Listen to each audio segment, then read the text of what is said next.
Muy buenos días para todos, bienvenidos a nuestro podcast Comprendiendo el Audiovisual con los UVAvistas. Nosotros somos María Victoria Raiz, Rodrigo Picón, Vanessa Smuch y Sofía Siso, estudiantes de la Universidad Audiovisual de Venezuela, Cátedra Comprensión de las Audiencias, profesor Carlos Enrique Guzmán Cárdenas.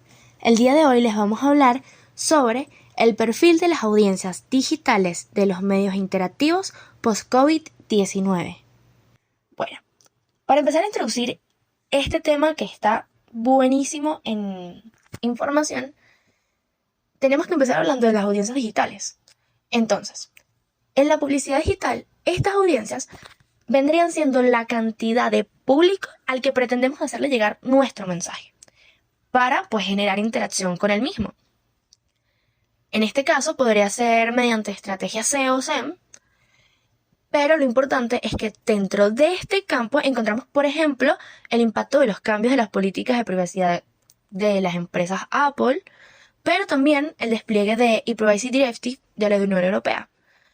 Pues así lo muestra, de hecho, el informe global Statshot Digital de julio de 2021, publicado por HotSuite en alianza con We Are Social. En general, los usuarios digitales globales han alcanzado por lo menos 5.27 mil millones de espectadores. Esto equivale a poco menos del 67% de la población total del mundo. Por otro lado, actualmente también hay 4.80 mil millones de usuarios de Internet en todo el mundo, que supondría un 61% de la población.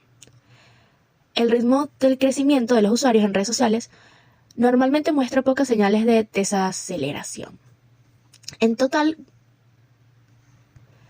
general, los usuarios digitales globales han alcanzado por lo menos 5.27 mil millones de espectadores. Esto equivale más o menos al 67% de la población total del mundo. Pero por otro lado, actualmente hay 4.80 mil millones de usuarios de Internet en todo el mundo. Más o menos eso supondría un 61% de la población. El ritmo de crecimiento de los usuarios a través de las redes sociales muestra pocas señales de desaceleración. El total global de usuarios creció más o menos en 520 millones durante la pandemia, representando un incremento anual de más del 13%. Además, el total de usuarios de hoy es 147 millones, más alto que hace solo 3 meses. El tiempo y el tráfico en Internet.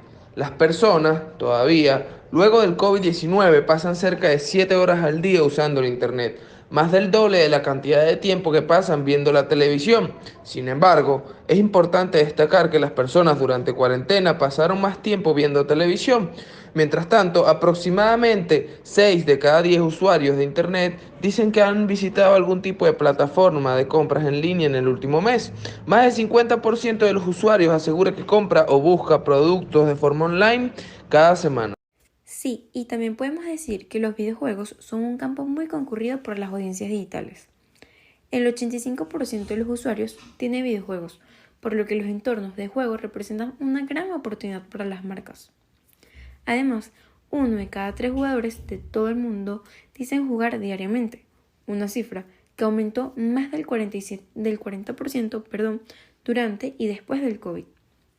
Mientras tanto, más de 5 de cada 6 jugadores, lo que representa aproximadamente un 84%, afirman que juegan videojuegos al menos una vez por semana. Y como es lógico, las personas más jóvenes son las más propensas a jugar videojuegos, por tema de tiempo, claro. Pero el reporte señala que 2 de cada 3 usuarios de entre 55 y 64 años también se identifican como jugadores. La búsqueda de noticias se pasa al online y a las redes sociales. De hecho, esto es un título muy interesante porque los datos muestran que el 82% de los adultos de 18 años o más ahora consumen noticias en línea. Y esto es significativo porque el 64% dice que ve las noticias en televisión. En general, el 56% de los encuestados señala que usa las redes sociales para acceder a las noticias, puesto que las personas más jóvenes son particularmente propensas a recurrir a las redes sociales con este fin. 2/3 de los encuestados de 18 a 24 años comentan que utilizan las plataformas sociales para informarse. Aproximadamente la mitad de todos los adultos de 55 años o más dicen que también usan las redes sociales para esto. De esto se deduce que en comportamiento no se limita de ninguna manera a las audiencias de la generación Z. De hecho, se puede evidenciar ya que todas las redes sociales ahorita, por ejemplo, los medios de comunicación,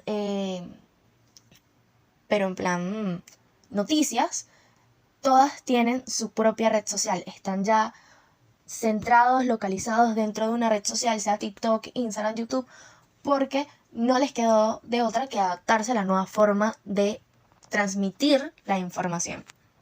Para seguir abordando un poquito más de este tema bien interesante e importante dentro del mundo del audiovisual, tenemos lo que son los medios interactivos, que vendrían siendo, valga la redundancia, los medios digitales que permiten a los usuarios interactuar con otros usuarios o con el propio medio. Nada más con el propósito de entretenimiento, información, educación, etc. Pero, ¿realmente cuál es el contenido de estos medios interactivos? Pues el contenido es aquel, o suele ser aquel que permite al usuario realizar dicha acción sobre él. Es decir, que el usuario explora la información presentada e interactúa con ella, dando lugar a diferentes maneras pues, de recorrerla, de informarse. Pues. Estos medios interactivos nos permiten ir más allá de lo local.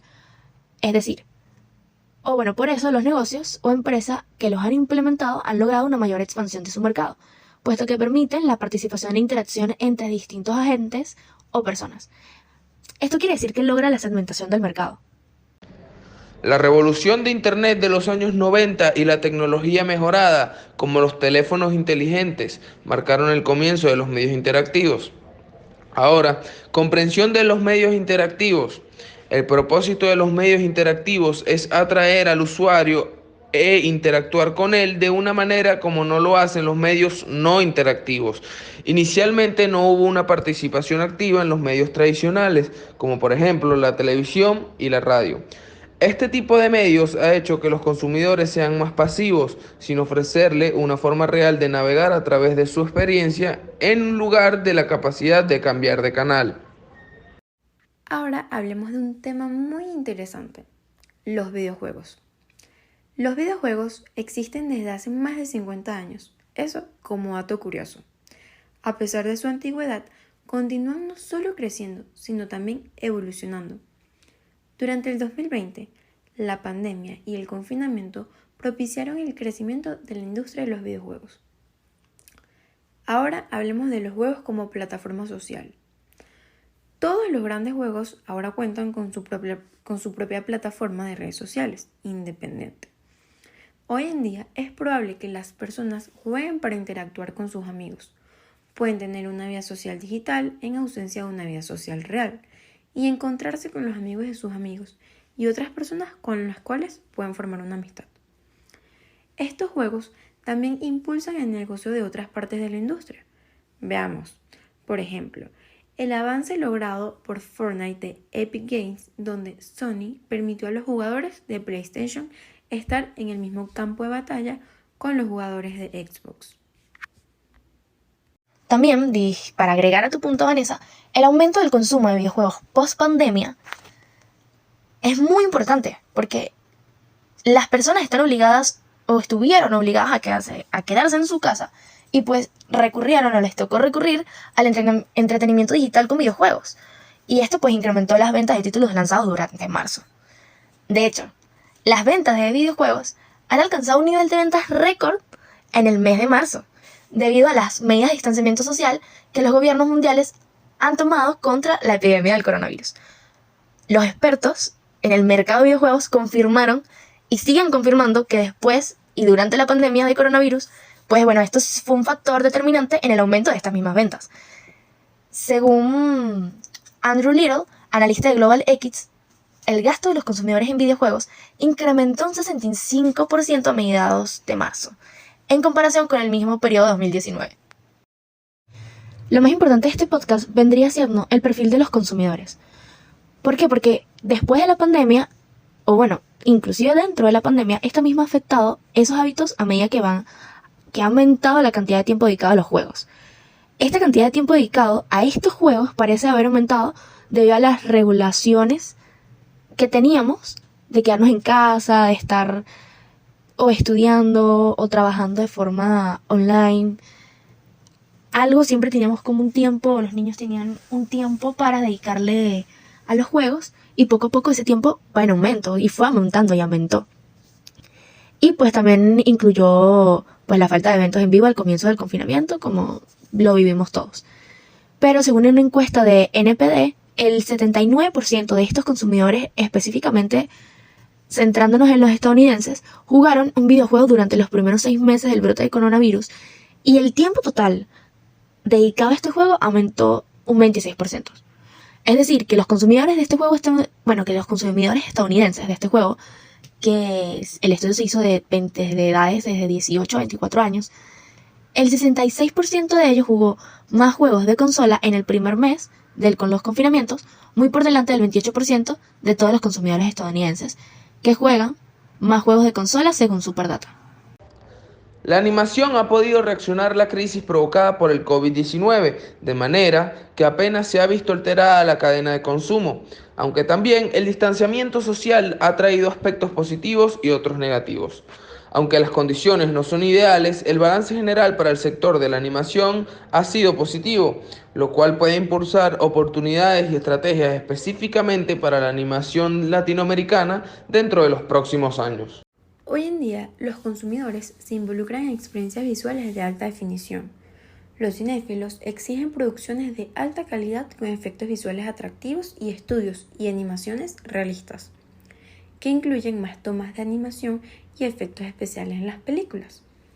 Además, los consumidores están consumiendo más contenido inmersivo a través de canales como televisores de ultra alta definición, tabletas y teléfonos inteligentes para dispositivos montados en la cabeza. El contenido de animación, efectos especiales y juegos se consume en servicios de transmisión OTT como Netflix, Amazon Prime, YouTube, Twitter y Facebook. Ahora hablemos de las películas de animación más vistas de 2020. Red, Los tipos malos, también tenemos Lightyear, Pinocho de Guillermo del Toro y Los Minions. Películas de animación más vistas en el 2022. Tenemos a Red, Los tipos malos, a Bill, a Lightyear, a Pinocho de Guillermo del Toro y a Los Minions.